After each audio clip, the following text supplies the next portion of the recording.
We need to know that health and social care will be available to us when we need it for all conditions. We need to know that we have economic security through new sustainable jobs backed up by universal basic income. And we need to know that nature is being restored and that climate change is no longer a threat to us and to future generations. So we need the security of knowing that there are Greens in the Senedd who will fight for us every single day and who we can trust to put our well-being before party interests. Because Greens in the Senedd will transform Wales. And we will do this through a variety of joined up actions. We're not going to cherry pick little headliners that sound good as sound bites and that are covered by focus groups. We have a comprehensive plan. We will give power to local communities because local communities know best what their members need. We're going to invest locally where we know it is going to have the most impact. We're going to be rebuilding Wales from the bottom up because we don't want any more top-down targets with little substance to back them up, the empty promises that we've been used to for so long from other parties. We're going to revitalise our high streets with turnover rents for new businesses, where they only pay a proportion of their turnover as rent until the business is established and they're making a profit. And we'll do the same with social enterprises as well. We'll support arts and community groups to take over empty shops and empty premises, to breathe life back into the centres of our towns and villages that have been so devastated over the past, well, not just 12 months, but the last 12 months has really accelerated that trend. But it was a trend that was happening before then.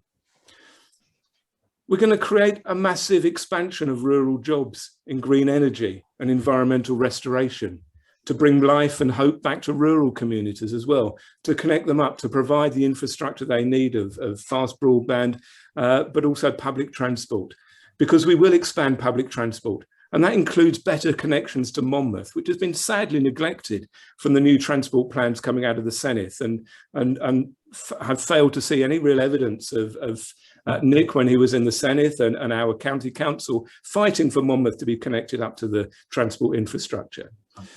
We'll restore youth and community services that have been decimated over the years, and we'll expand further education and training so that people have the skills that they need for the jobs of the future, not the past. All of these things that we will do in the Senedd.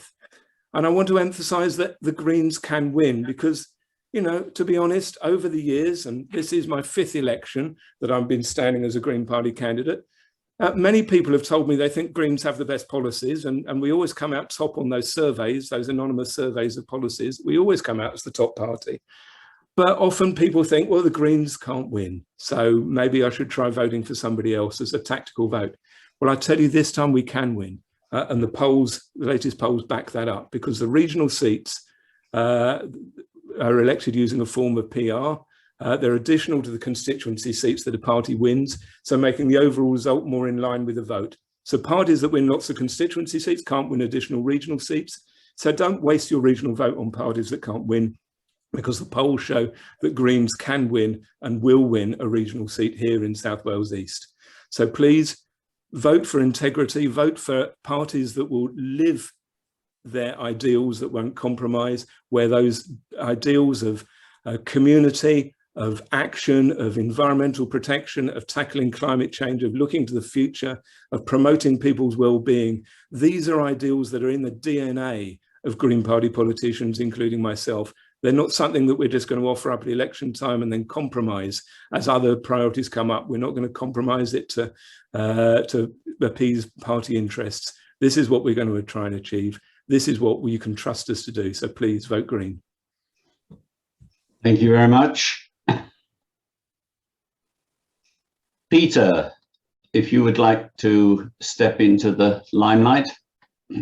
Well, thank you, Chairman, and good evening, everybody. It's great to be here, and I've experienced some of your hustings from the past, and I've always enjoyed the debates. A bit different on this forum.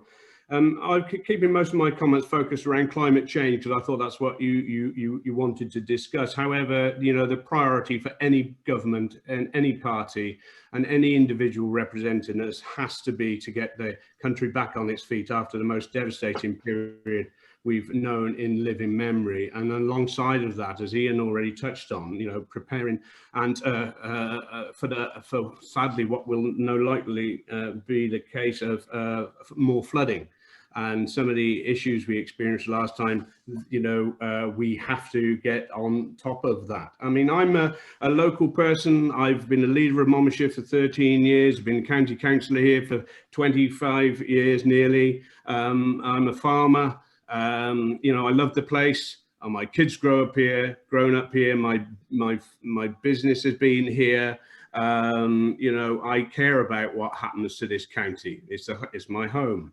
And I work across political boundaries. I'm known across Wales for working across political boundaries to get things done and make things happen. Too often I hear from politicians with cheap, fine words and don't actually deliver anything.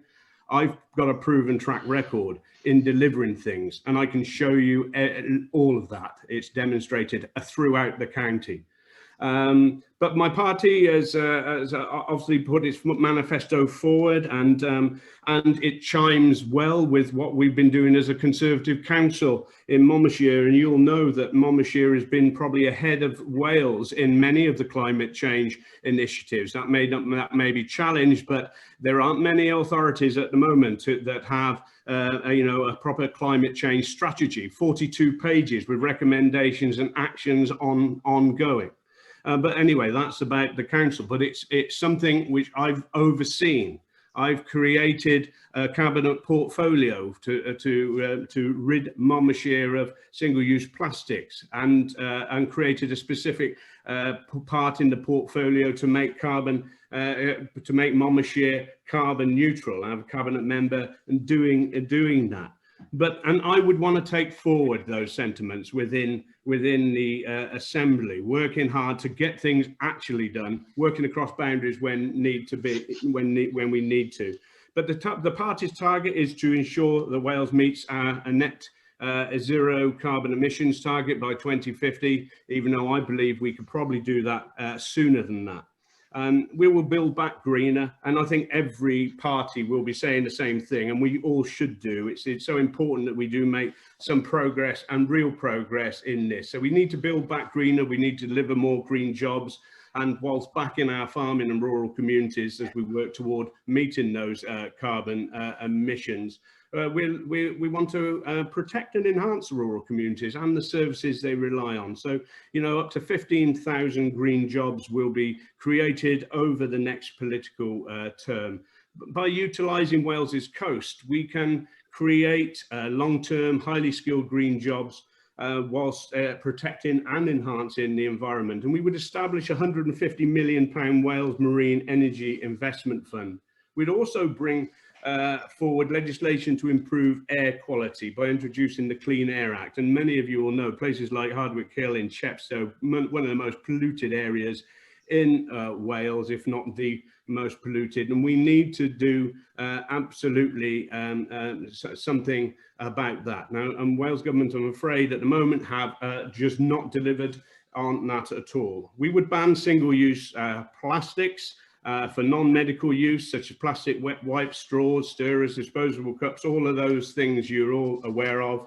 And we would also create an independent office for environment protection and climate change for Wales, to hold to the Welsh Government and other public bodies to account to tackle climate change. And that means getting rid of NRW and replacing something far more efficient and more sensible. We'd also deliver a deposit return scheme on bottles and cans. I know it seems a little thing, but if it helps us drive further recycling, that would be great.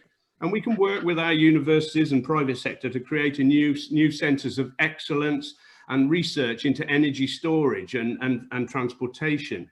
And as well as setting that net zero target for Wales by 2050, we have a target for all new homes to be zero carbon by 2026, and we'll make available £5,000 for households to improve their own energy efficiency, and those on low incomes up to £10,000. And there'll be ongoing work with bus companies to even though they're doing it themselves, to look at electrifying their fleets, and we in local authorities should be also looking to electrify our our service vehicles, and I know that is being looked at. Again, with other parties, we are going to be planting millions of trees every year because of the benefits it does through soaking up probably around 1 million tons of CO2 if we plant about 8 million trees a year. So I just touched there, Hayden, on some of the key areas that we'll do, but I don't think there should be a million miles between us on this. This is too important if we want to think of our future generations and our children and grandchildren, and we should work across boundaries, not score political points on this. You'll notice I'm not scoring political points on anybody because I want to work together to deliver real outcomes for Monmouthshire. As I said at the beginning, I love this county. I've grown up here. My family's grown up here, and I want to see us thrive. So thank you, Chair. Thank you very much, Peter. Moving quickly on to Hugh. Hello, thank you. Thank you for having me here, and thank you for everyone for coming along. I think during this election, we need to remind ourselves that we live in the context of a climate emergency. Every year that our politicians spend sitting on their hands, umming and ahhing about what to do is a year wasted and a year closer to irreversible environmental damage. Now, the upcoming Senate term will be 5 years long. These are 5 long years that could be the tipping point for many areas if the Welsh Government fails to act. Now, some of you may be thinking, Wales is a small country. Our impact on the global scale is tiny. What can we do to reverse the massive impact around the globe? But our size is a benefit. Our size gives us the flexibility to introduce change at a much greater pace. We have a great amount of natural resources that we can use and act as a beacon on the world stage to show the rest of the world the path to reversing climate change, that these policies that we're proposing can work and do work and are needed now.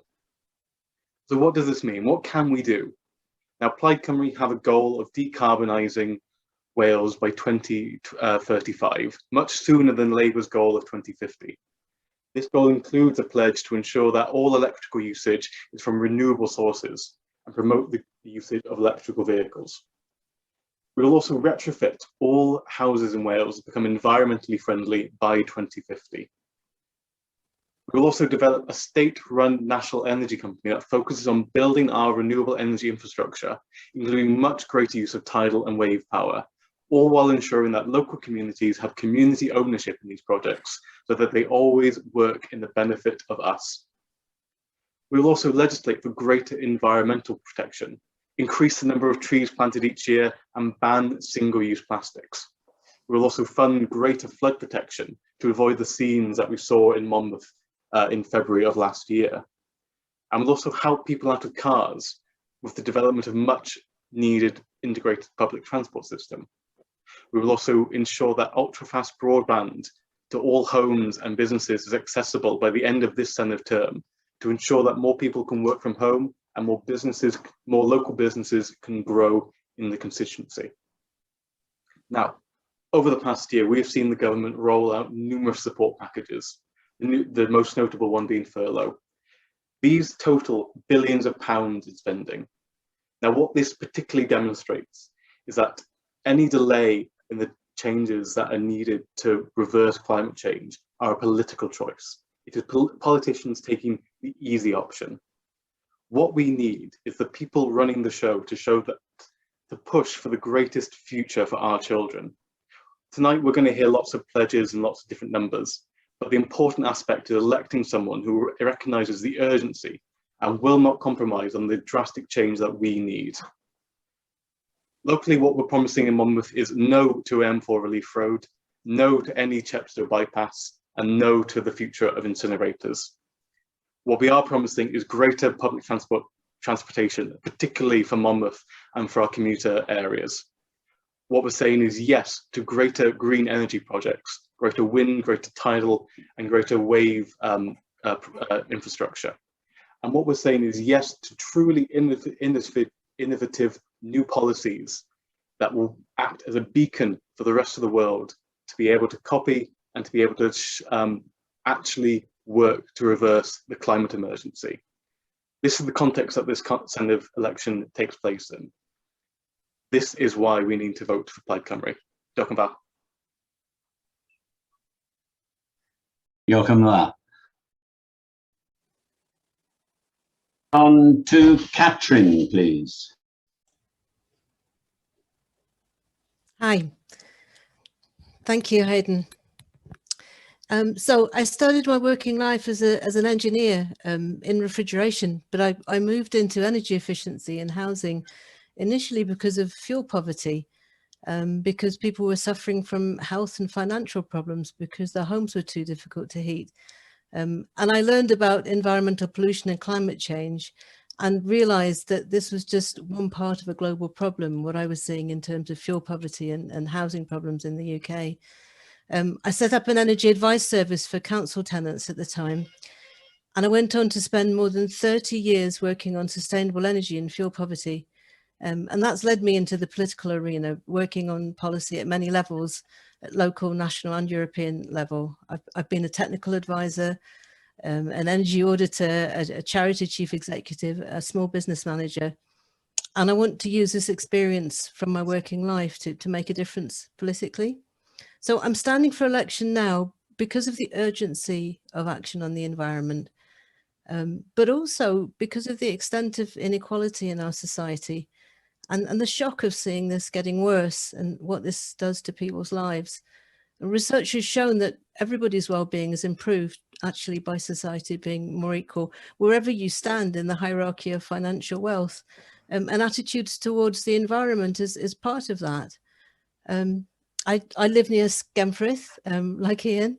I have Monmouthshire roots, actually. My grandfather was one of 13 children growing up on a farm near Raglan, but I spent my childhood overseas. And so I have a very strong sense of my Welsh identity, but also in an international context. And I think this is quite a useful perspective, especially now as we're trying to find our way as a country after Brexit. I want to make a comment on independence for Wales because people keep asking me about it. I think we need constitutional reform in the UK and to move forward from the current situation with totally inadequate devolved powers that can be taken back at any time on a whim almost. I think we would do better with a federal structure, and this has been described by Mark Drakeford and others as a voluntary association of sovereign nations in which we choose to pool our sovereignty for common purposes. A quick summary of my main campaign priorities. Firstly, action on climate change and environmental pollution, putting our pioneering Future Generations Act into practice across all aspects of policy, which is what I think you can see in our Welsh Labour manifesto. The next big priority is housing. I believe everybody should have access to secure, affordable housing for life. All new homes must be built to the best low carbon standards. We know how to do that now. And we have to tackle the massive challenge of decarbonising existing homes, which is what I've worked on most of my working life. My third priority is integrated sustainable transport systems with effective linking of active travel, public transport and low carbon vehicles. More than half of Monmouthshire's carbon emissions come from transport, and more than half the working age residents commute out of the county for work. And the new Welsh Government strategy on transport, Llwybr Newydd, describes how these things hang together and very well, I think.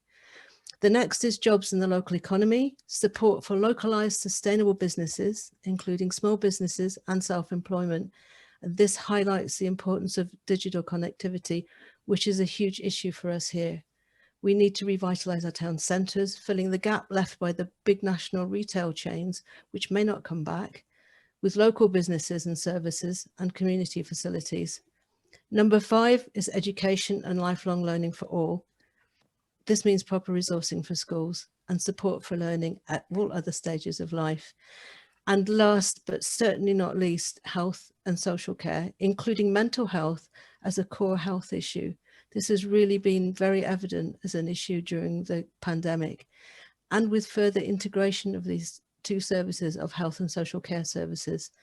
So I've talked in a very personal way. I feel very comfortable coming into politics for Welsh Labour at this stage because my personal views really are reflected in our manifesto. So although I've talked personally there, I think I've given a good overall description of what's in Welsh Labour Manifesto. Thank you. Thank you very much, Catherine. Nick, are you ready? As ready as I get, Hayden. So diolch and thanks for arranging this evening's hustings. Always appreciate Transition Monmouth's efforts at election time. It's much appreciated by the community, I know. I'll try and be succinct because I know that people have got questions and we want to get onto those and frame our discussions around those. But I would say that we are at a crossroads. That has been touched on by the other candidates. The last 15 months have clearly been an extraordinary time for all of us and an immense challenge. But also, I think, a valuable time for us to stop, to pause and reflect and consider how we might want to do things differently in the future. As we come out of the pandemic and the lockdowns, I should say, we have a golden opportunity to build back better, to build back fairer, to build back greener. We need to work towards a more sustainable future.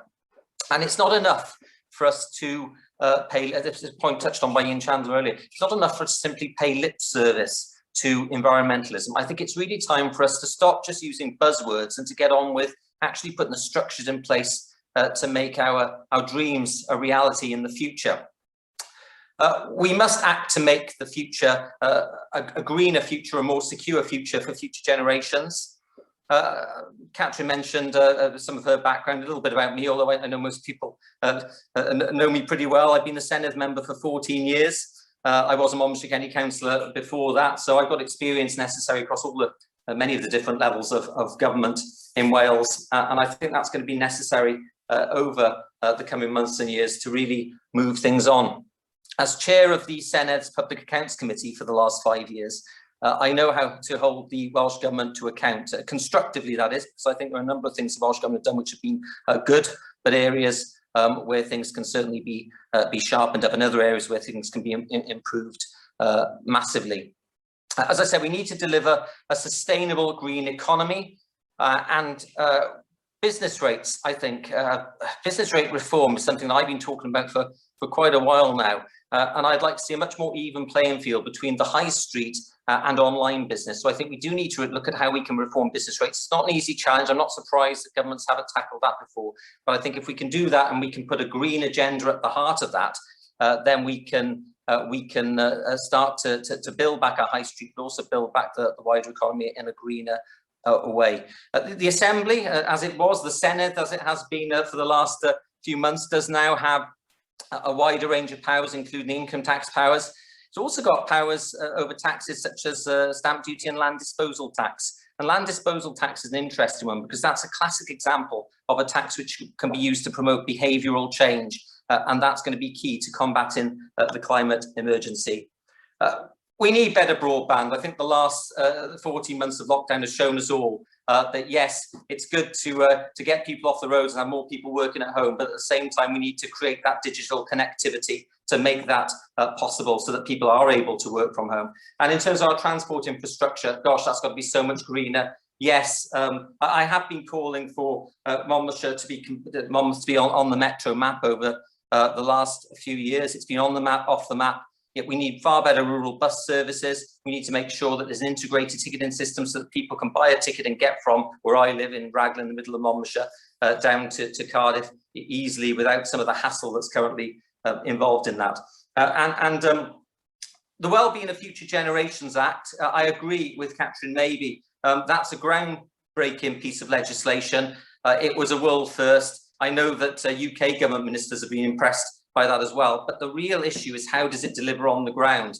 Public Accounts Committee recently did a look at the last 5 years of the act since it was first implemented. And it's quite clear that it's great in principle, but it's very difficult for local authorities to follow through with it, very difficult for public bodies in Wales to get around the complexity of the act. So it's there, it needs to be simplified and it needs to be mainstreamed through all areas. All I'll say about health, half of the Senedd's budget, is that needs to be put at the heart of everything along with the green agenda. But all of this comes together through the green agenda, the green economy. It's time for us to pull together, build back better, build back local, make sure that we're using our local economies to really support the overall Welsh economy. And I think by working together, we'll get there. It's not going to be easy. It's a challenge, but I think we'll do it. And that work starts now. Diolch. It's a remarkable consensus. I wonder whether Joe will break the mold. Over to you, Joe. Thank you, and I sincerely doubt not. Hi, I'm Jo Watkins. I'm the candidate for the Liberal Democrats. I am currently a county councillor here in Monmouthshire. I firmly believe that the environment and climate are going to be the key issues that need to be tackled during the next Senedd term. COVID has been absolutely devastating to our communities, devastating to our economy. But how we rebuild, how we recover is going to be so important. We must ensure that it is in a sustainable and green way. As a county councillor, I proposed the climate emergency, that Monmouth adopt a climate emergency strategy. And I worked cross-party to ensure that it would pass. And I was delighted when it did.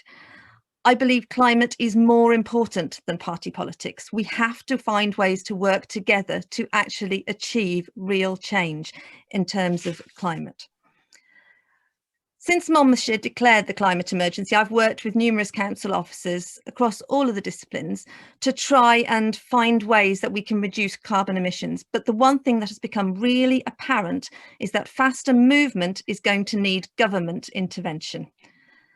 Liberal Democrats are pledging to spend £1 billion per year for the 5-year Senedd term to address the climate emergency. Now, some have asked, how on earth can we possibly afford that? I say, how can we afford not to spend that money? The cost of preventing climate change is going to be radically less than the cost of reversing it. And some of the changes, some of the damage will end up being irreversible. Liberal Democrats are also pledging to introduce a Clean Air Act in the first 100 days of the Senedd term.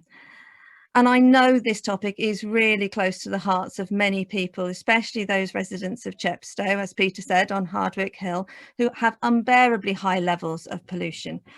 And this act would actually give the teeth necessary to actually address some of those problems because they aren't being solved with the government measures. Government intervention is also needed to fix infrastructure. Currently, we're told that the national grid is preventing increased production in renewable energies. Only government can actually change this. So this is where it has to happen. We need people who are ready to move on that immediately. It's also needed to increase the proportion of electric vehicles. We must move away from petrol methods of transport. But the combination of cost and the difficulties in recharging make this really challenging for the average consumer to participate. So we need government intervention again to actually start to tackle this as an actual issue, to make it easier for people to make the right choices. I know from talking to people on the ground that they want to make the right choices. They want to make the green choices for their lives and their families, but they need the help to do so. And that's where we come in. We also need to fix our housing situation, as Catherine has mentioned previously. We have got a massive job in terms of replacing all of the gas boilers that are going to be in everybody's houses. At the moment, we don't have the skilled engineers ready to do it, or indeed the equipment to do so. So this is going to be another enormous intervention that we're going to have to do. We're probably going to need things like skilled apprenticeships. We're going to have to change at the university levels to actually make sure all the qualifications needed for the green economy are actually there. And this could be a marvellous opportunity for our young people. The old industries, unfortunately, are on their way out. And so we need to have a new skilled workforce for the green industries that are going to be our future. Liberal Democrats have pledged that we will be carbon neutral by 2045 at the very latest. But what interests me far more is that we will the speed at which we can actually achieve the reduction. So 75% of the 1990 levels needs to be achieved by 2030, because the importance is how rapidly we decrease those carbon emissions at this current time. That will improve our general ability to keep things going in the future. And as Liberal Democrats, we also want to be on 80% of renewables by 2030, but with policies in place so that it could actually be 100% of those renewables. So I believe the Liberal Democrats have an excellent manifesto for climate change, and I would urge people to back us in the next coming Senedd term. Thank you.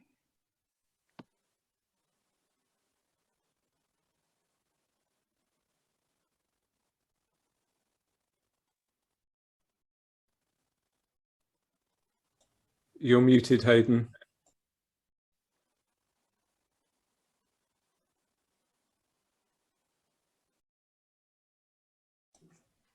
Hayden, you're still on mute.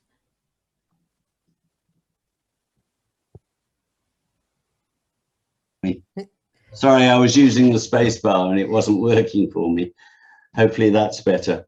The first question I'd like to put to you all is from a Doug Hilton, who lives up at Penalt and is a shop owner in Monmouth.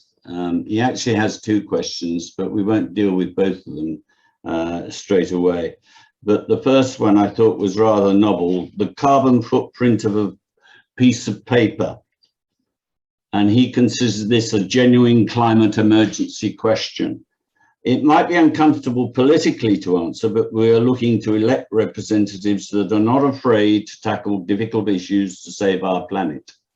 The Welsh Government have declared climate emergency, and so has Monmouthshire, and so has Monmouth Town.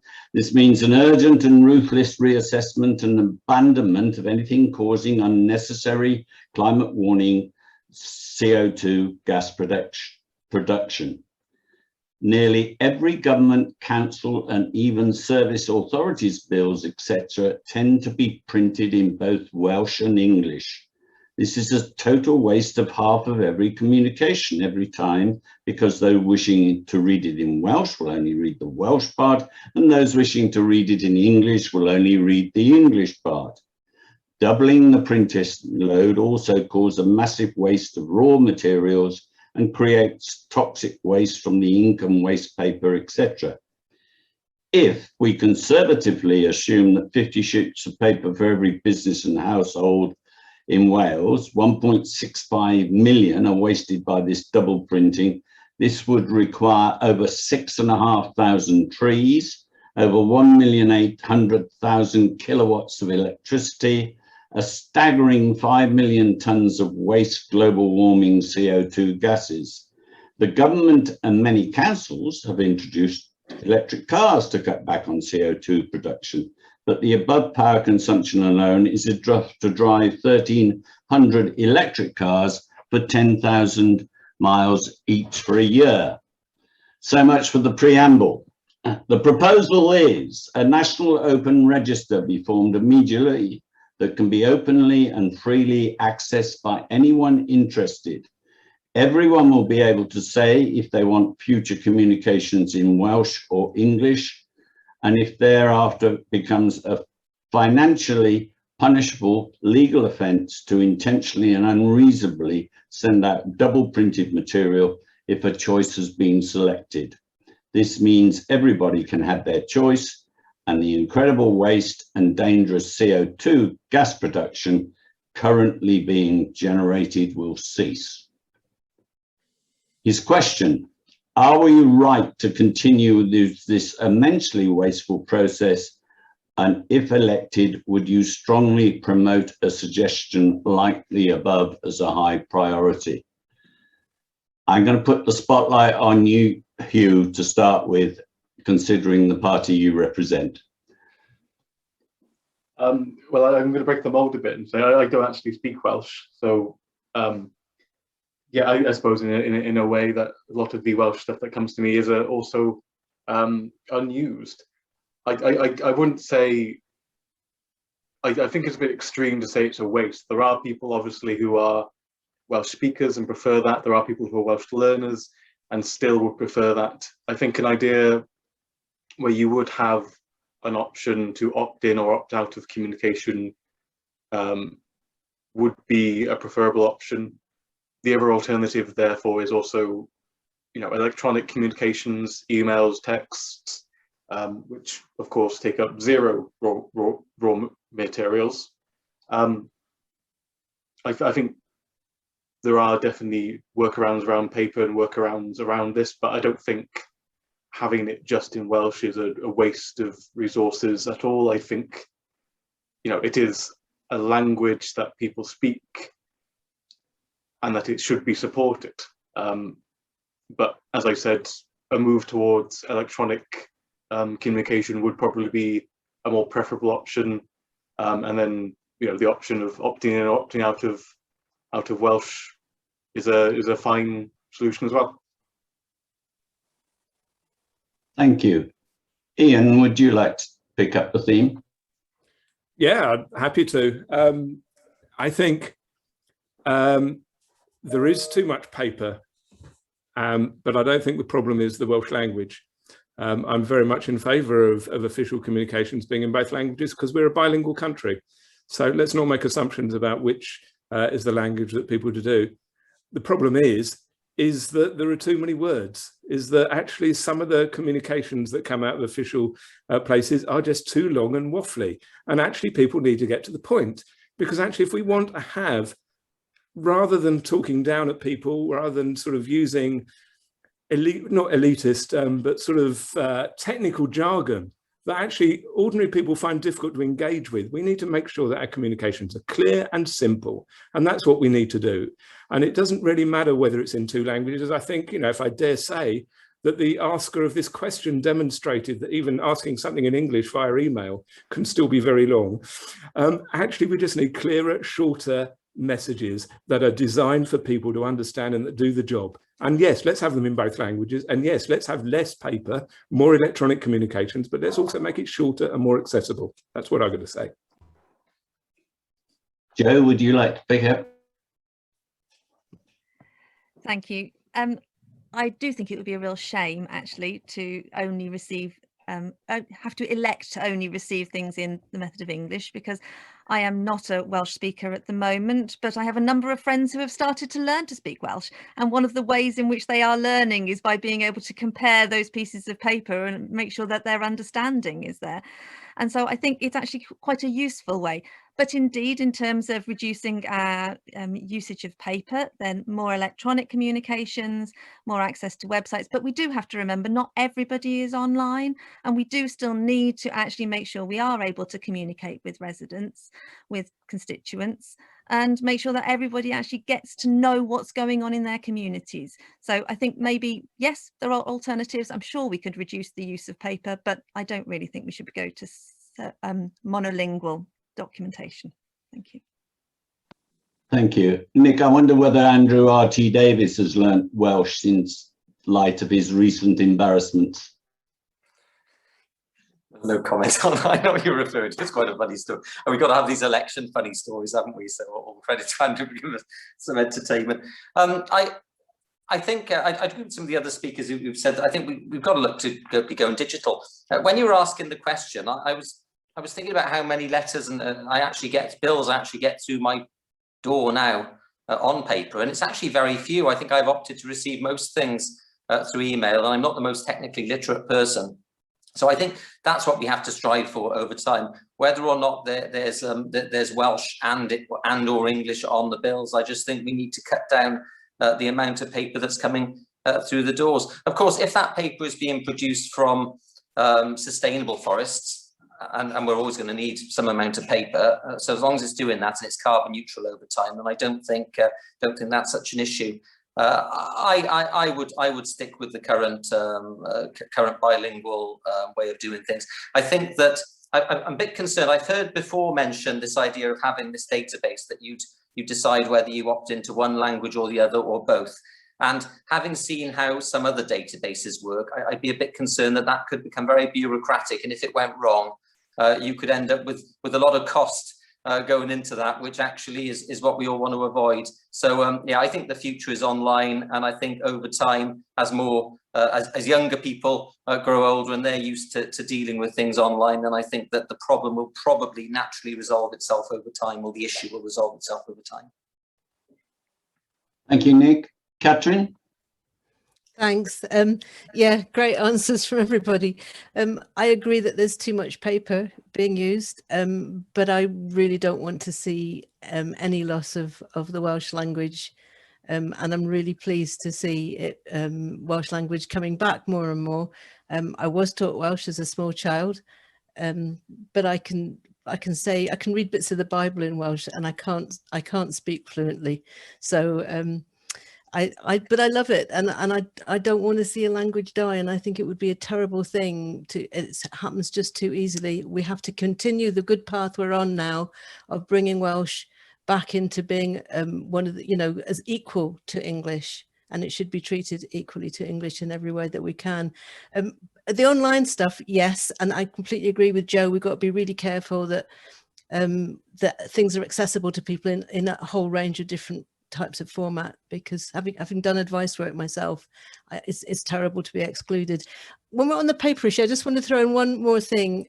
I think there are other areas of paper usage that we really need to focus on, and I'm sorry to bring the tone of the conversation down, but one of them is toilet paper. And I think that the amount, I haven't got the figures to hand, but the number of trees that are used for toilet paper, and when we looked at the toilet paper panic at the beginning of the pandemic, it makes you realize just the sheer quantities. It is insane. And half the world managed with water. There are lots of ways that we could go that way. So thank you. Peter, over to you. Yeah, thank you. And thanks, Doug, for the question. I get this a fair lot, depending on which part of Monmouthshire I'm in. If I'm in Abergavenny, you won't hear that question. You'll hear one saying, why aren't you promoting more Welsh, on your literature, Peter? What have you done, but in Monmouth, I have heard it. And there's a genuine frustration for some people. I understand. But, let's make no bones about it. Monmouthshire is in Wales. And, we should be celebrating our culture and our language, even though I can't speak it, I can understand a little bit of it. I accept we're seeing an awful lot of hard copy stuff. I've contributed to it. I know through many of your doorsteps, letterboxes lately, and I forgive me for that, but it's one of those things we just have to do at this time. But Monmouthshire, under my leadership again, we went paperless many years ago. There's only some Luddites who still print off stuff. They shouldn't do. I don't take a newspaper. I've used an iPad for years. Everything is electronic, which comes into my council office pretty well. We'd still get a few hard copies, but I don't get any hard copy letters anymore, even from many of our eldest residents in Monmouthshire. They can use technology as well as I can. I'm better, many of them can. So I think it's more of a drive forward to to use those other means that we have. And don't forget, at the moment, it's against the law. We can't, even if we wanted to not put Welsh on a public document, we would be in serious trouble. As a county council, we'll be fined many thousands of pounds for not compliance. So it'll need a whole shift in legislation before you could actually implement any of Doug's ideas. So I recognise the frustration. I'm a supporter of the language and the culture, but let's just find a way to work around it and use and certainly use less paper, like everybody else has said. Thank you very much. I don't know whether Doug is online or not. Are you there, Doug? Yeah, I'm here. Do you want to come back to the speakers? Yeah, the question really was whether or not, I think a lot of people missed the point. The question is whether or not one can have a chance to opt out of the situation. I think Nick is the only one that said that it would be requiring a lot of bureaucratic work to do it. I think everybody else really took it the political way that I rather hoped that it wasn't. It's a climate change issue. There's a phenomenal amount of wastage of both power, paper and production of CO2. And it was a question of climate change means you move outside your comfort zone. And that was really the question. Can we have a system where we can all contribute to cutting CO2, which is not necessary? Thank you very much, Doug. I think I should move on at that point and introduce a Chepstow faction. Tim Melville in Chepstow, another transition member. Wales has a need for more housing. We have developed the technology in Wales to have houses that once built would be carbon neutral, saving the CO2 emissions and the residents' fuel bills. Would you support all new houses built in Wales to be carbon neutral once built, i.e. the Salzer house, which I think I provided the transport for Tim to go and look at it. I think Catherine will play to you to start with. Thank you. Yes, absolutely, yes. It's insane that we are still building houses which will need to be retrofitted in order to meet the standards that we will need in 2050, when we expect probably 75–80% of the houses that will be standing in 2050 to already have been built. So absolutely, yes. I won't speak longer about it because there isn't time, but yeah, we know how to do this. Ian. Sorry, I wasn't expecting to go next, so I wasn't ready with my mute button. Yeah, absolutely. Of course, it's a nonsense to be building houses now that are not carbon neutral. We should. But I want to go a bit more than that. I think we clearly need to build a lot of houses. You know, we have a housing crisis here, particularly in terms of affordable housing. We need to make sure that both our young people in particular are going to be able to get homes, whether it's for rent or for purchase, and that includes not just in the big metropolitan areas, but it includes in the rural areas as well, because we need to revitalise that. But housing and planning needs to be built in, so not just the house itself is energy neutral, carbon neutral, but the way that it is the way that the planning goes, that it's connected in terms of public infrastructure, transport and other things, so that the broader carbon footprint of the people that live in that house is also carbon neutral.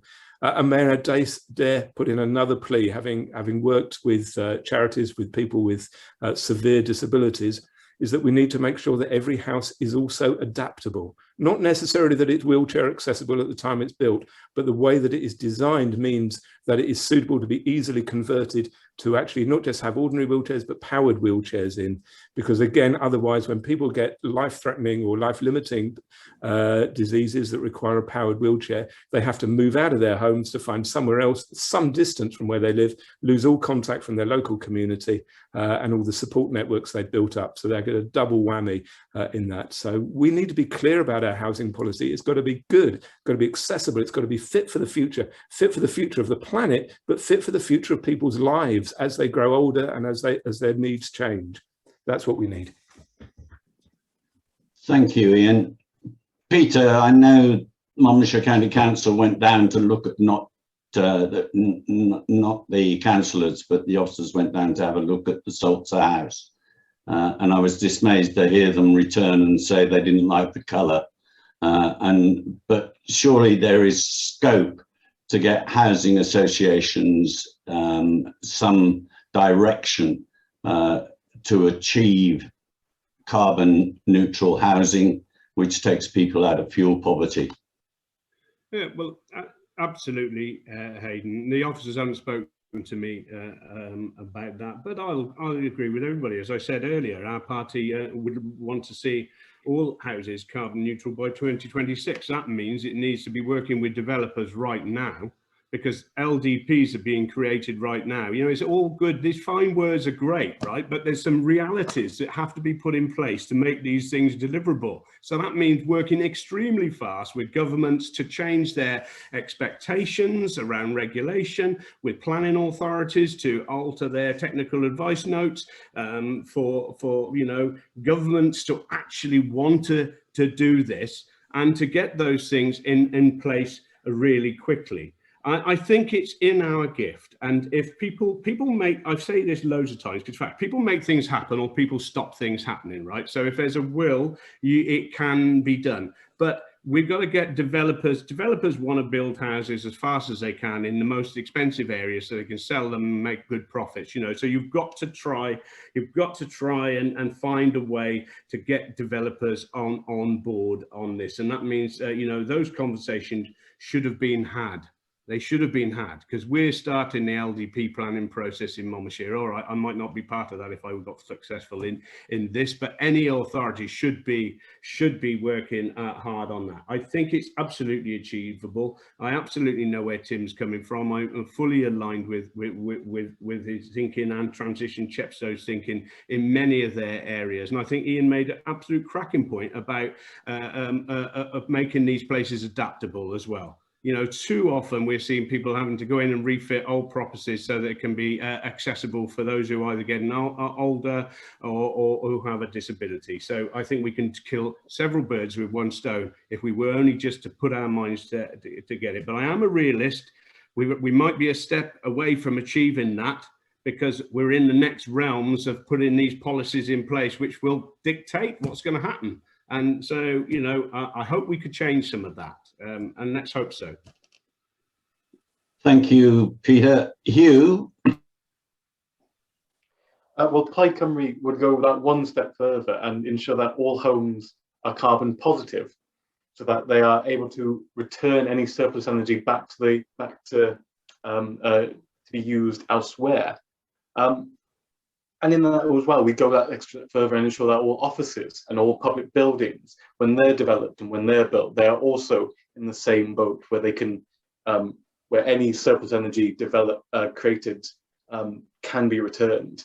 And we can do this by using solar panels on houses to ensure that we can actually make, you know, not just carbon neutral, but ensure that they can produce more energy than is actually needed, and then that can go to different areas. And I will say it makes me very uneasy when I hear Peter talk about relaxing regulations.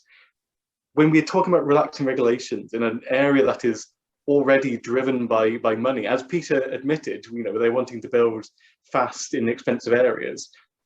The short side there is going to be that they are going to be poor quality. And when we're talking about making them adaptable for disabled people or making them environmentally positive, if we are relaxing regulations and we are taking, you know, turning a blind eye to what these developers are doing, then they are going to cut corners. We're already seeing them cut corners. So we need to make sure that there is that oversight when they are developing to ensure that they are actually performing to the standards that they need to be. Thank you, Hugh. I'll let Peter come back later. Joe? Yes, we absolutely should be building carbon neutral houses. I've been to visit a number of passive houses, and I've been incredibly impressed with the style of those houses and all of the different energy efficiency features. So it's completely possible to build all of our houses now in that manner, and we absolutely should. Peter is correct. We are putting Monmouthshire's LDP forward at the moment, and I've been discussing already with planning officers about how we really need to improve the energy efficiency and the requests that need to go in, but some of this has got to be changed at governmental level. So we've got to get in and we've got to get it sorted out now. We haven't got enough time to waste on this matter anymore. It's got to be done. Another area that I'm really keen on is the 20-minute neighbourhood idea. The idea that you should be able to access all of your needs within that 20 minutes areas. And this is another really important idea that will really help improve the sustainability and also the community feel. Because you don't want to just build houses for people to live in. You actually want to build communities where people feel part of their community as well.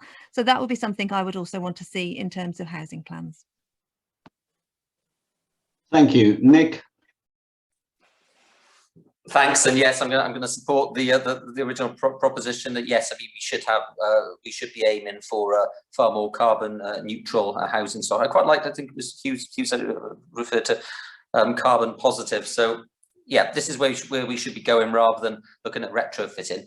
The Senedd, of course, the Welsh Government have got a record of being able to do this, because we were one of the first parts of the UK to bring fire sprinklers mandatory into new builds, not into retrospectively, but into new build housing, and that has worked now and been pretty much accepted against some some resistance at the start. So I think there is a record for doing this. So yeah, definitely pursue the carbon neutral route. If I could make a plug for Monmouthshire Housing Association, because they've been pursuing some of these issues for some time, and I've been to and opened, in fact, some of their new houses, which are future-proofed, so that as someone goes through their life cycle from being young to being middle-aged to then being an older person, the house can be converted so that they don't have to move out.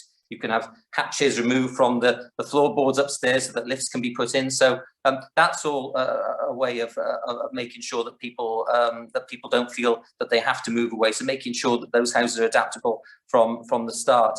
Can I just say, finally, it's not just enough, of course, to make the houses themselves carbon neutral. You've got to make sure that the infrastructure supporting them is also aiming towards carbon neutrality. And you've got to have a public transport infrastructure. So often I look around Monmouthshire, well, in fact, looked around all parts of Wales, and I see housing estates which are in areas which don't really have proper public transport infrastructure. And so the people who are going to live in those houses are expected then to rely on their motor cars to get to work. Well, that can't work either. So let's not just look at the housing, let's look at the whole infrastructure around supporting them. And yes, let's look at ways that we can change the planning system, that we can make sure that in the future, houses and their supported networks are as all sustainable as possible. And of course, with proper broadband, because that allows people to work from home and keep their carbon footprint down. Thanks very much. I said I'd come back to you, Peter, if you wanted to respond to Hugh. Yeah, only a quick one. I think Hugh might have misunderstood me. There's no way I'd want to relax standards or allow builders to get away with anything. No, it's about deeper conversations around how do we do this together? Because we all know we need houses. We've got 3,000 people waiting for houses in Monmouthshire, affordable housing. You know, so we need to housing. There's a lot of people who would rather we didn't have it, but we need it. So we need to have those conversations. So how do we encourage developers to still build houses, because we need them, but build them in such a way as aligns to what we've just said? And that means finding ways to help them do that. Otherwise, you know, perhaps we won't see the housing numbers we need. I don't know what all of the answers are, but I know those conversations have to be had, because if they don't start, it'll go on just as it is now. Thank you. Tim, are you online? Do you want to comment on your responses? Yeah, I mean, I think that most developers make a lot of money building houses of the lowest standard they can get away with. If legislation in Wales were to change to say all houses have to be of a certain standard, they'd have to comply with it. I'm currently trying to build houses, passive houses myself, as an example that it can be done and profit can be made without you know, affecting the environment for future generations. Thank you, Tim. In an attempt to be equitable, the next question comes from Abergavenny. Gail Whittingham asks, the constant increase in population puts a strain on resources. Do you support birth control measures? If so, what action could you take?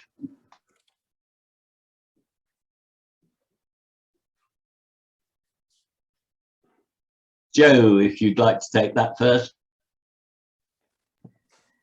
Thank you. I think the best thing we can do is improve all people's right to choose. So everybody needs to have the right to choose the size of their family, whether they want a family at all. And we need to make sure that we enable people to get the best possible healthcare that they can, so that they can have all the information that they need. I'm a great advocate of making sure that we make sure our young people know exactly how they can access good birth control, and they can make the right choices for their sexual health as well. So I'm not going to say that I'm in favour of population control, but I believe people really can make their right choices, and it's a personal choice, obviously. Thank you. Hugh? I think we need to look at where environmental damage actually comes from, because it's not overpopulation that's causing it. This is a huge misconception. If we actually look at it, 70% of environmental damage is caused by the top 100 largest companies in the world. This isn't, this isn't something that we can, this is not something that we can just change day to day. This is something that we have to push for, legislate, and actually implement. So what this means is, we need to tax carbon usage on these big companies. We need to ensure that they're held accountable for the environmental damage that they cause. We need to ensure that that their role in producing the plastic wastage that we use is curbed. It's all well and good saying, oh, there's too many people on the planet, we need to reduce the amount of people, but that's a very scary sentence if you take it to its logical conclusion. What we really need to do is look at the source of the environmental damage in the first place. It's not us using plastics in the first instance. It's the fact that we have all these plastic products pushed on us by these companies who are just trying to make a profit out of us. What we really need to do is make sure that the system that we live in actually works for the people and actually works for the environment, rather than working for shareholders and profit and these larger corporations. To talk about overpopulation goes down a very scary route, in my opinion. Okay, Ian. Yeah, see, I can answer this question in two ways. The question was, am I in favour of birth control? Yeah, absolutely. Everybody should have access to birth control. Same as Joe said. That's almost a no-brainer. But I suspect that the question may have more of a, as maybe Hugh was talking about, more of an undertone of actually is which population growth do we want to slow down, and how do we deal with that? And yet, clearly, this planet is home to a lot of people, and this planet's resources are under strain. But the planet's resources are under strain not because of the consumption of the poorest. It is under strain because actually some of us consume too much, and a lot of us throw stuff away. So in terms of the wastage, whether it's the food waste, which is the obvious one, but also whether it's the other waste of our manufactured goods that we sort of take and dispose of, and we don't recycle. So I'm very much in favour of more of a circular economy, which I know there's a growing enthusiasm for that, to try and work out actually that we can actually sustain our resources and feed and equip a growing planet more. But I think the other thing we need to recognise is that actually population growth rates are slowing down. And we know I've worked for most of my life in international development in Africa and Asia, and other places. And I know that the more communities are able to get themselves out of the most extreme poverty, then the more likely they are to limit the size of their families. If you're in a family, if you're in a situation where probably, maybe 1 in 3 or 1 in 2 of your children are going to die before they reach adulthood, when there's no pensions in place, no security for you as an old person, when your security is through having lots of children who can provide and support you, then of course you're going to have big families. It's a sensible economic decision. But as those families develop, as education comes forward, as food security comes forward, as social care comes forward, actually people naturally have smaller families.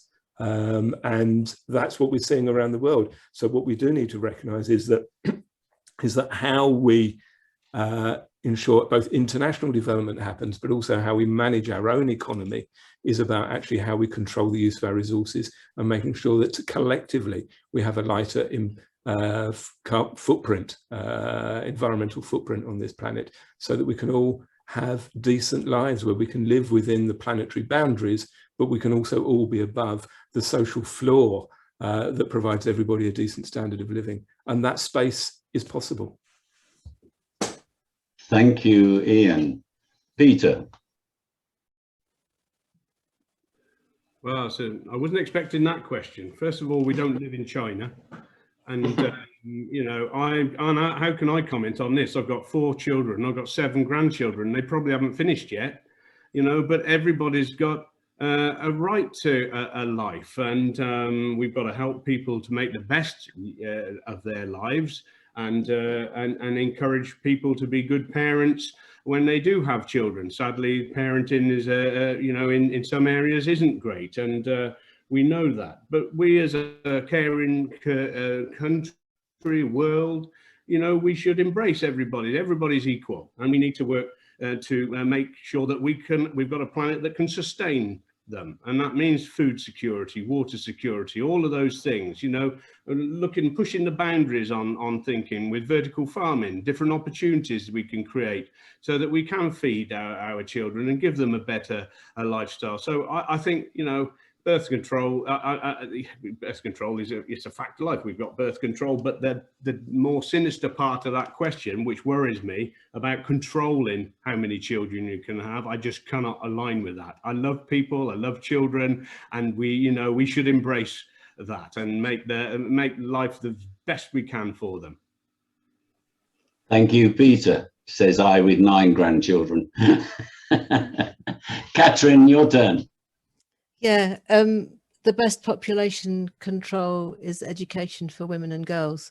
As Ian's pointed out, I think that's been shown to be the most important thing that you can do. So rather than just create new restrictions, that I think you create the right enabling framework rather than forcing unpleasant restrictions on people. Interestingly, I think the other thing that we really need to be careful about, and it is long overdue, is better contraception options. I was interested in the huge uproar about blood clot risks in relation to vaccinations for COVID, which are absolutely minimal compared to the blood clot risks from the contraceptive pill. So that's just something, you know, but women that are expected to take that risk and have done certainly all of my adult childbearing life. It was something that we just had to accept.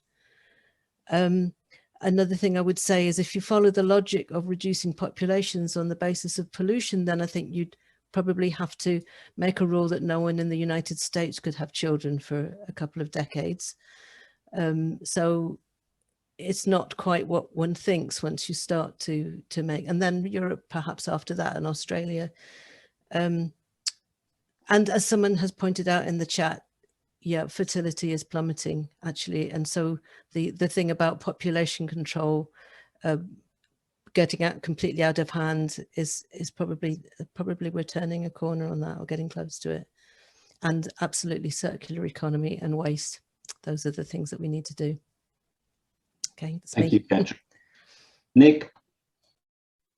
Yeah, the question, as other speakers have said, it can be split into two, can't it? First of all, that basic question about birth control, and I like the other candidates, yes, of course, I support contraceptives and birth control, and I think education is at the heart of that, so making sure that young people are educated. I agree with what Catherine mentioned, that the importance of that education for women and girls. I think it's also important, I'm sure she would have meant this as well, for boys as well. I think sometimes that's been forgotten in the past. I think there needs to be an understanding that I'm here as a man. I think I don't think I've got any grandchildren, so slightly different from some of the other people who've spoken, but I do have a son. So my thoughts of a 2.5-year-old. So my thoughts have turned more towards the future of the planet and population since he was born.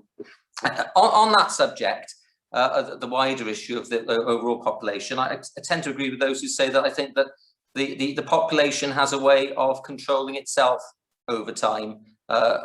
You have, if you look back to human history, you've had certain periods where the gene pool has really been squeezed. I think you go back 78,000 years to the eruption of Mount Toba in modern day Indonesia, and it looks like the human race was squeezed back to probably only about 12 or so breeding pairs down in the south of Africa. So I think that you have huge issues like that. You have ice ages over time, so the population will control itself.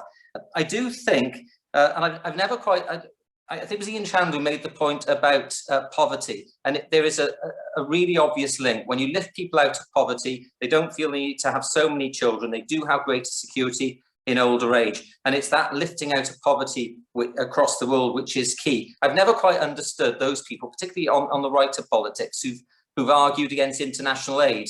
To me, international aid is as important a means of supporting our population here in this country as it is spending the money here. Because if you're lifting people out of poverty in poorer parts of the world, then you're enabling them to take decisions which are better for the planet overall. So yes, in answer to the first part of the question, absolutely, education, contraception, giving people choice, and secondly, not too heavy-handed, but across the world, lifting people out of poverty and making sure that they feel that they're enfranchised to take decisions which are best for their family and for the future of all of us.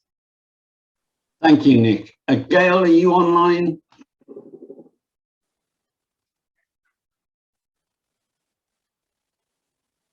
It appears not.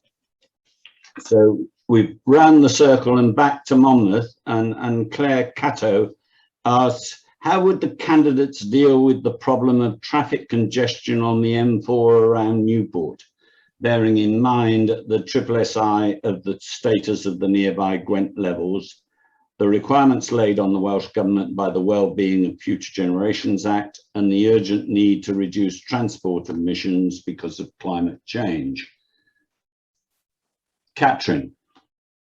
Thank you. Yes, I am absolutely against an M4 relief road because the relief that it will provide is very temporary.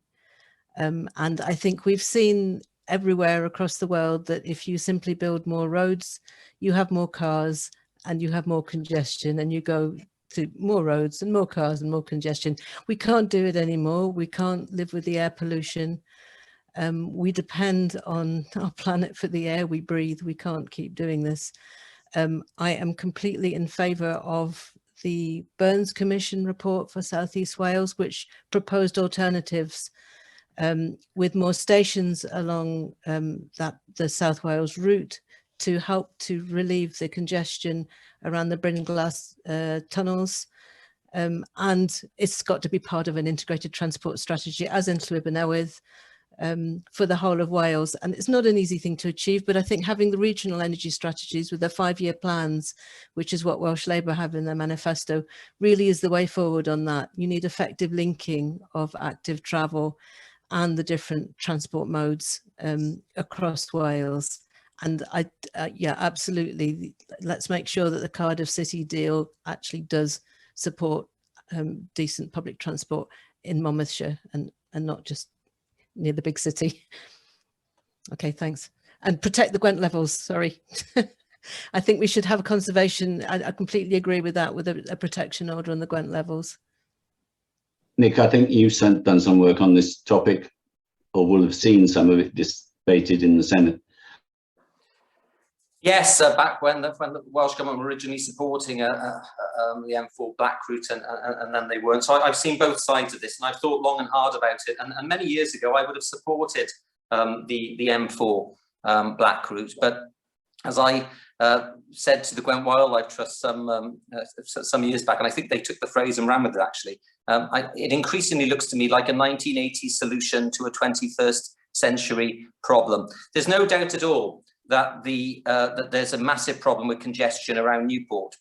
But I think simply saying we're going to put a new 6-lane or 8, including hard shoulders, motorway across an area of outstanding beauty and scientific interest, I have concerns, and I always have, that was the right thing to do. I think it'd be better to look actually, and a cheaper alternative, to look at the current road and how that can be improved. I think there's scope there to have a smarter motorway. I think there's scope to you could look at newer tunnels, and you could look at traffic control mechanisms, which would all help. And then failing that, I think that okay, there were other options such as a blue route. I think that the black route was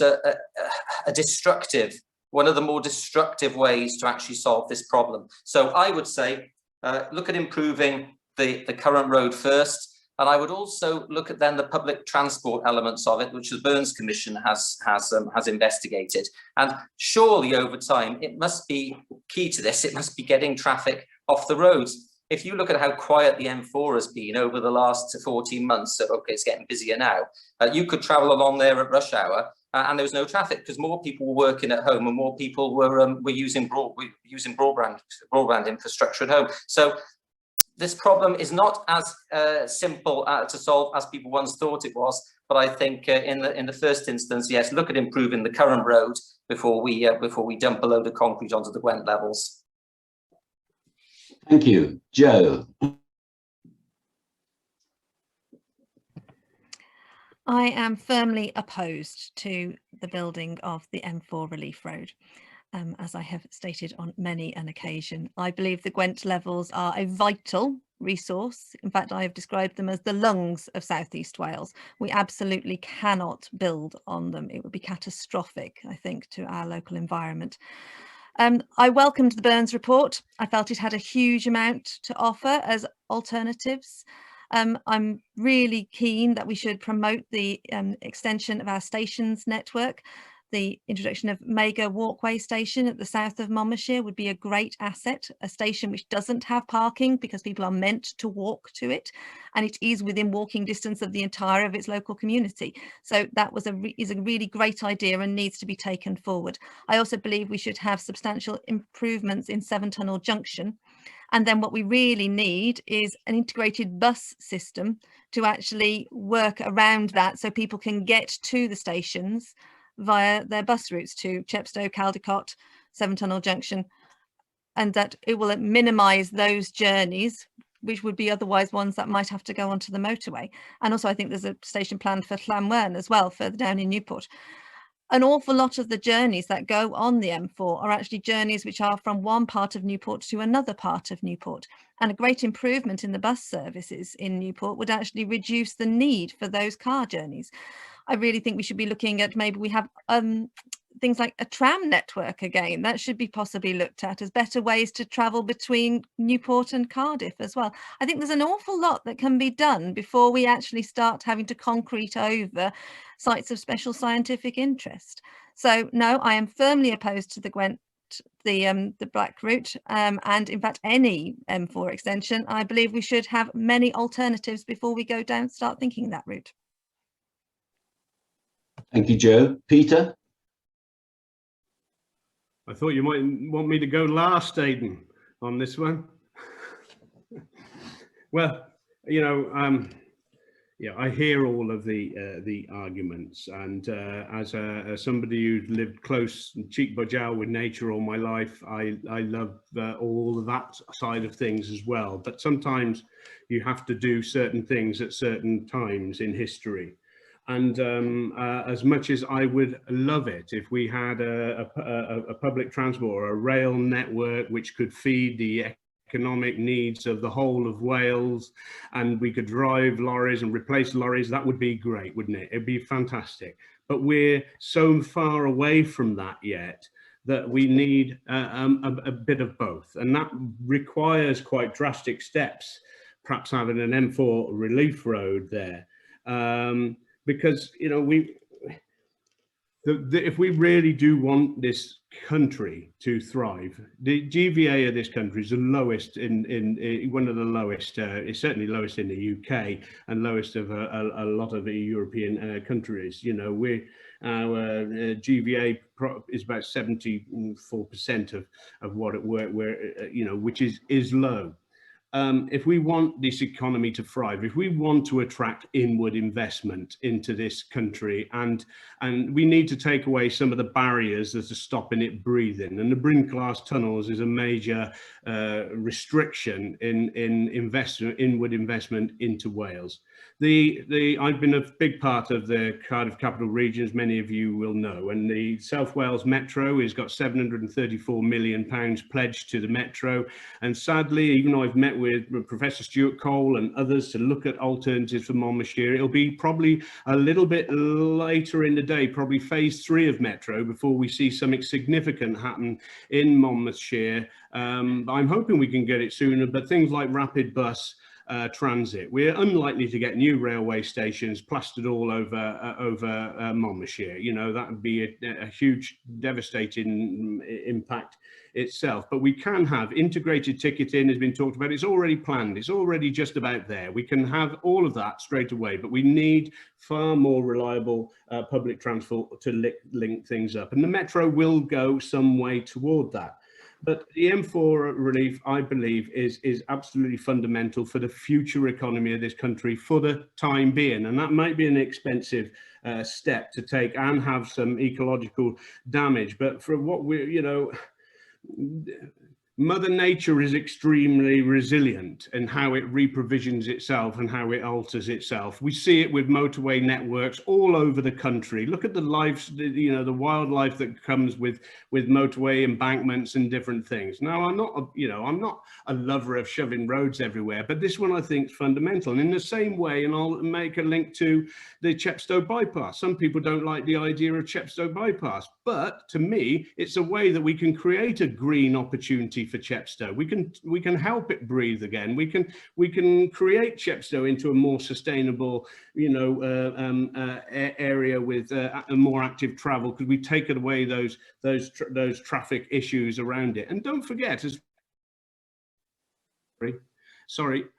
we move forward and we remove, you know, petrol and diesel vehicles, a lot of the vehicles using these roads will become electric. It won't be long before lorries will become electric, but we're still talking decades away.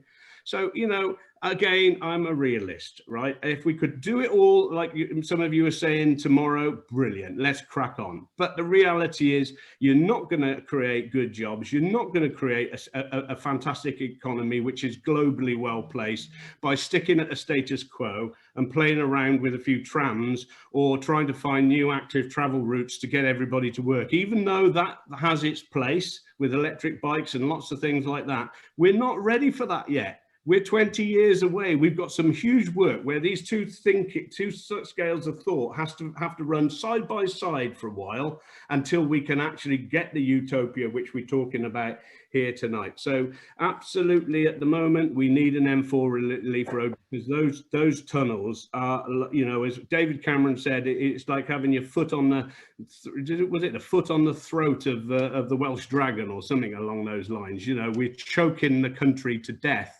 And, you know, that's got to stop, and it needs to be addressed quickly. Thank you. Hugh. I'll quickly just cover ground that's already been covered. One, I fully against the M4 relief road and fully in proposal of the proposals made by the Burns report. And I'm also fully in favour of developing better ways of people working from home.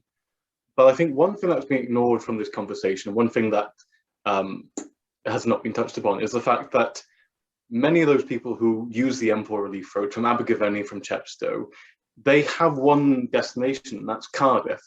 And that's because Cardiff has fundamentally absorbed all of the funding for economic development in Wales. The Welsh Government has fundamentally ignored other areas, except in the regard of being able to allow them to commute. All roads lead to Cardiff, and it's the same with the Burns report and everyone's support of the Burns report. No one else mentioned the fact that if we develop the local economy, if we develop our own infrastructure and development here in Monmouthshire, then it reduces the need for people to actually travel to Cardiff in the first place. It also means that we have more social time. We don't have to spend an hour and a half on the M4 every single day when we commute to and fro. We can actually spend more time with our families or getting involved with our local community. There are much wider benefits outside of the environmental factor that come when you actually develop our local infrastructure.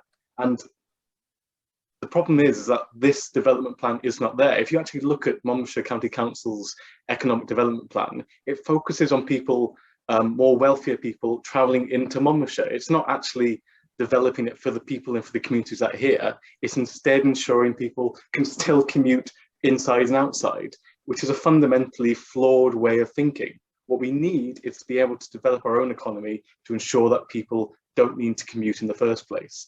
And I'll just go, just because it was such a bonkers comment in the first place, the idea that Mother Nature is resilient. Clearly, Peter has not looked outside the window in the past 30 years and seen the fact that we are in a climate emergency. If Mother Nature was so resilient in the first place, we would not be having these conversations. And it shows a fundamentally flawed thinking that the Conservative Party have when it comes to these conversations. Thank you, Hugh. Ian. Yeah, of course. So the first part of the question, should there be I don't call it a relief road, I think that's a poor metaphor. Should there be a new stretch of concrete run through the Gwent levels to create more traffic around Newport? Absolutely no. That is pointless.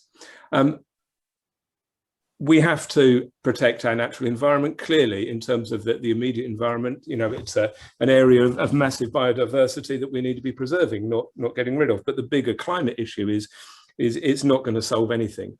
And I think there's a lot of issues that we need to look at, some of which have already been covered, some of which maybe haven't. There is a problem of congestion, but as we've noted, it's less now than it was because working patterns have changed. But Peter's point about, you know, we have to do this now because other things are going to take ages. Well, the road is going to take ages. Sorry, if we the time it's going to take to build the Black Route is the time it would take to actually put lots of other measures in place.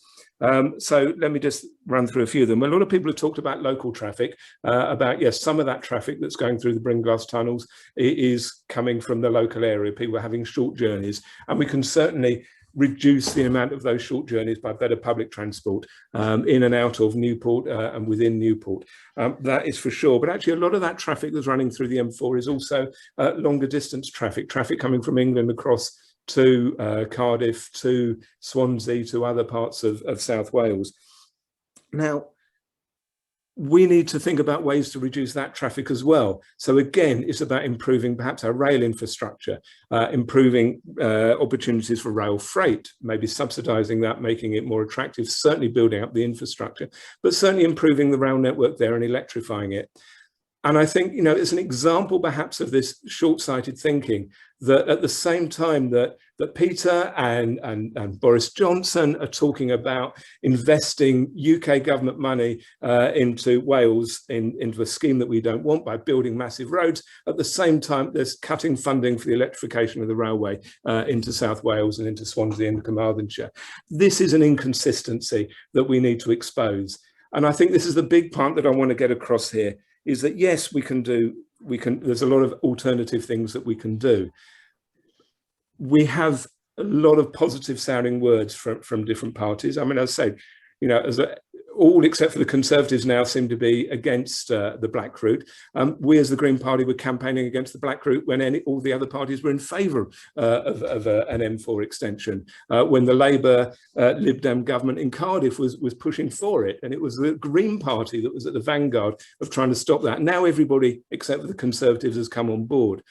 And it exemplifies, I think, that we can get good sounding climate change words from the Conservatives and other parties, but when push comes to shove, those are just words, because when they have a hard choice to make, they say, yeah, but we can't afford to tackle the climate emergency because we've got to have this vision of economic growth that involves actually investing more money in carbon producing roads, in transport, in order to create an industry that lives in the past, because it's their vision of an economic growth rather than our vision of saying, actually, if the climate emergency means something, it means something, and we have to do it. If you want green, then you've got to vote green and not just go for some of these sound bites of the other parties.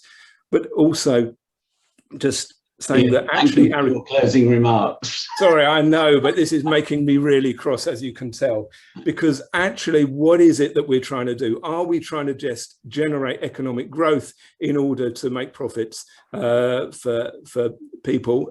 Or are we trying to look at people's well-being? Do we want an economy that is built around people's well-being, which includes jobs, but it includes sustainable jobs that people can live with and that do good for society? That's what we're looking for, not some old-fashioned way of oh, you know what I'm talking about. I can't say anymore. Can you give us 30 seconds as we rapidly approach 9 o'clock? Sorry, say that again. Can you just use 30 seconds as we rapidly approaching 9 o'clock? Well, a 30 seconds summing up of everything. Oh, you've done yours, Ian. No, I haven't. But I think it is that. If we are doing a wrap up, then if we're all going to take turns just to our 30 seconds pitch, I think it is that. If you want green, you've got to vote green, because we're the ones that actually it's part of our DNA. It's not about saying, yes, we will do this, and we make lots of promises, but when there's hard choices to be made, we revert to old models of thinking. It is the Greens that have been at the forefront of thinking about how do we need to live in the future? How do we need to cope with the changes this world is? How do we need, what is it that people want, the lifestyles that people want? We've been at the forefront of this thinking, and we're the ones that have got the vision for that. We're not going to revert to old thinking as soon as there's a choice to be made. You can trust us, because if you want green, then vote green. Thank you. Got it. Hugh. I think what we fundamentally learned from Hustings tonight is that all the other parties have old-fashioned, old beliefs on how we tackle these problems. We haven't covered the fact that the sources of climate change are from large corporations. We have not covered the fact that so much of the damage is caused by politicians umming and ahhing. What we need is fundamental change within our political class and within our personal lives. It is these changes that we need to bring about to actually reverse climate change. It's difficult, it's something that we all need to take on, but ultimately it's something that we need to ensure a future for our children. This is what Plaid Cymru stand for, that fundamental radical change that we need at the heart of government and the heart of politics. This is what you'll get if you would vote Plaid Cymru and if you vote for me on May 6th. Thank you. Thank you, Hugh. Joe?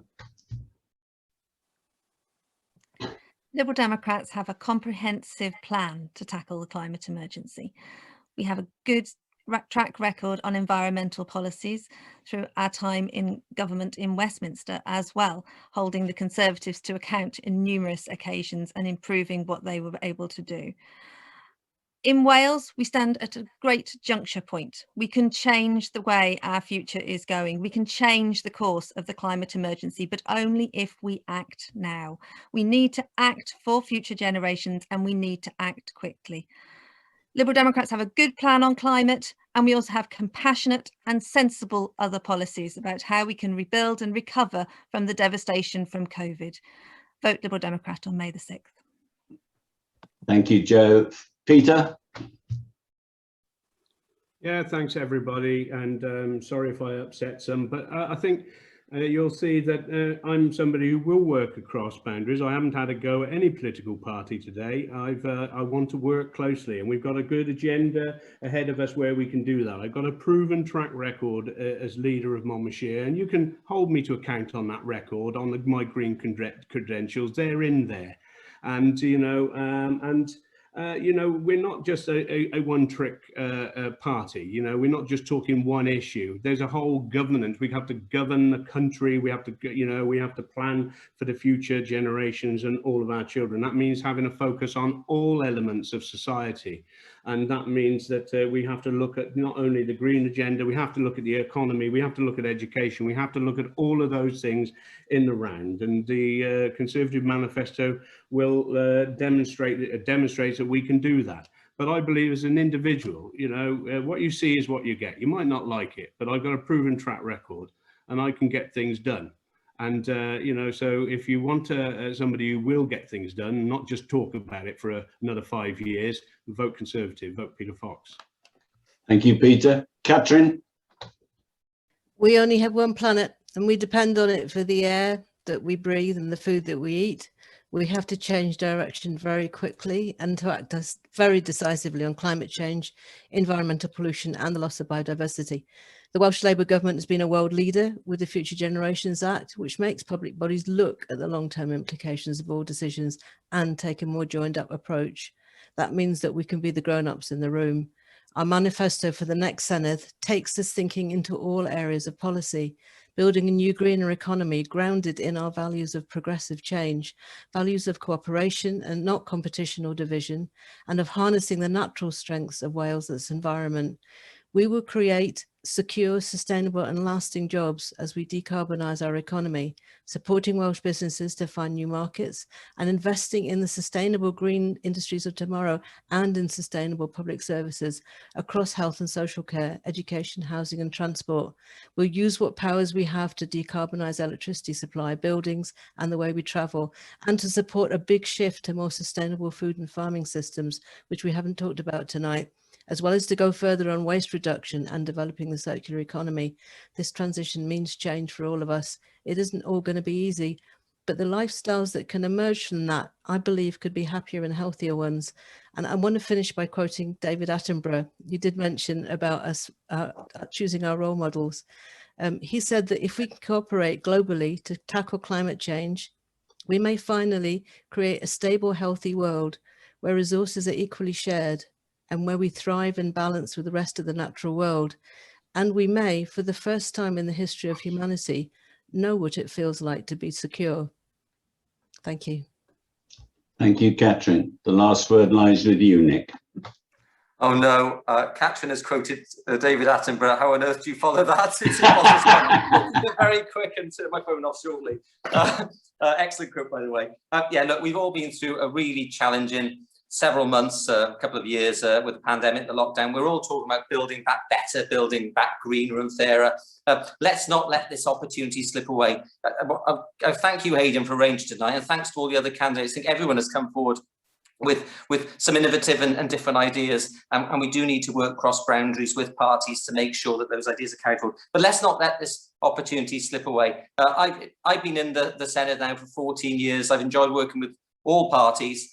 I've got the experience where I could hit the ground running, but also now freed up from the shackles of party politics and the Conservative Party, I'm able to work with all other individuals to try and make sure that our dreams do become a reality. Let's build everything. Let's put Monmouthshire first. Let's put the local economy first. Build up from what we've got here, and let's create a better and more sustainable planet for future generations. But let's start local and build up to global, and let's get on with the job because we've got no time to waste. Thank you very much indeed. Thank you to all of you candidates for arriving and answering the questions so fully and frankly. And I think our audience was around 30 or 35 people at the same time, and a lot of discussion going on in the chat line. It has been recorded. It will be available on the Transition Monmouth website, and we hope to get it linked into social media as well. Thank you again. Good night.